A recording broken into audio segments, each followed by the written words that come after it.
let's be honest. We have all had moments where we've played small, where we've minimized our ideas, bit our tongues, or softened the truth just to make sure things went smooth.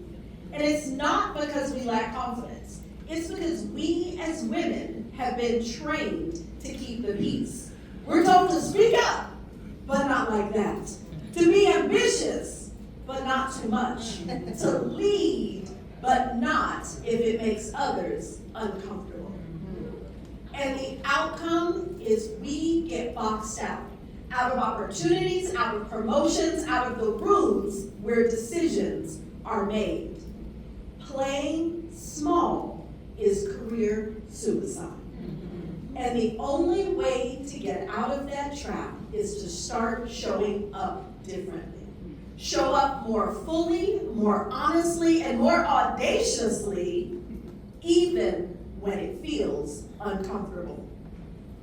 I remember early in my career, I started a new job, showed up day one, they walked me into my queue, same setup as everyone else, normal, no big deal. A couple days later, my boss comes back from vacation, he comes over to me and he's like, what are you doing out here? I specifically asked that you have an office. Next thing I know, I'm being whisked into an office, positioned between two directors. I didn't ask for it. I didn't even know that it mattered. But as soon as the move started, so did the whispers, the side eyes, and the why does she get that energy? And I can tell you, my first instinct was to shrink. To just say, you know what, never mind, pack my stuff back up, move back into the queue, just to avoid the drama. In that moment, my boss called me into his office, he closed the door, he looked me in the eye, and he said something that changed everything. He said, Brandy, don't be afraid to ruffle feathers.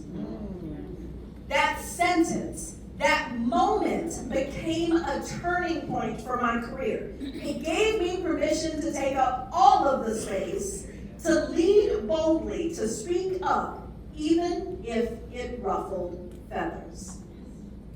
Thinking back on that day, that wasn't actually the first time I had gone against the norm. It was really just the first time that I owned it unapologetically.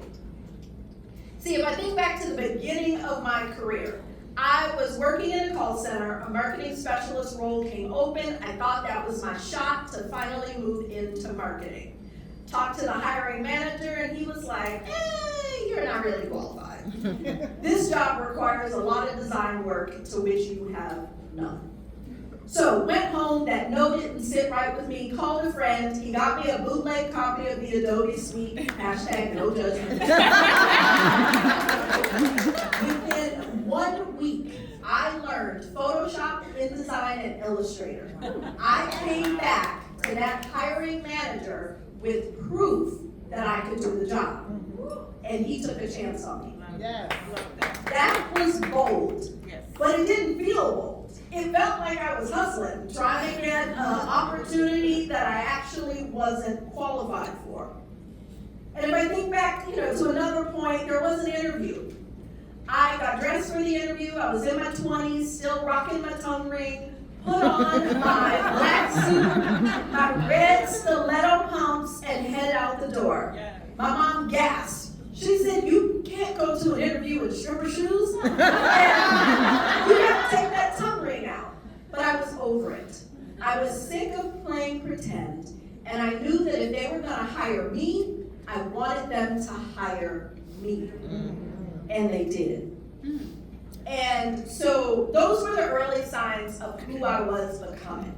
But at the time, I didn't know how to claim it with confidence. I still carried the need to be liked, to make things easier for others. And it wasn't until that office move, that don't be afraid to ruffle feathers, that I started showing up fully. Today, I lead a team, I guide clients, I speak on amazing stages like this, and I carry that lesson with me everywhere that I go. Leading boldly doesn't mean bulldozing. It doesn't mean being the loudest voice in the room, but it means making peace with the fact that when you lead with authenticity, you will create friction sometimes. And it's within that friction that the magic happens. And so now when I speak up, I do so with clarity. I don't shrink, I don't apologize, I just ruffle the damn feathers. So I'll leave you with this. What feathers are you afraid to ruffle? Is it pitching the idea you've been sitting on? Is it setting boundaries that make you feel selfish? Is it finally showing up as the version of you and not the one that plays small? Because here's what I've learned. You don't have to be loud to be powerful, but you do have to be brave.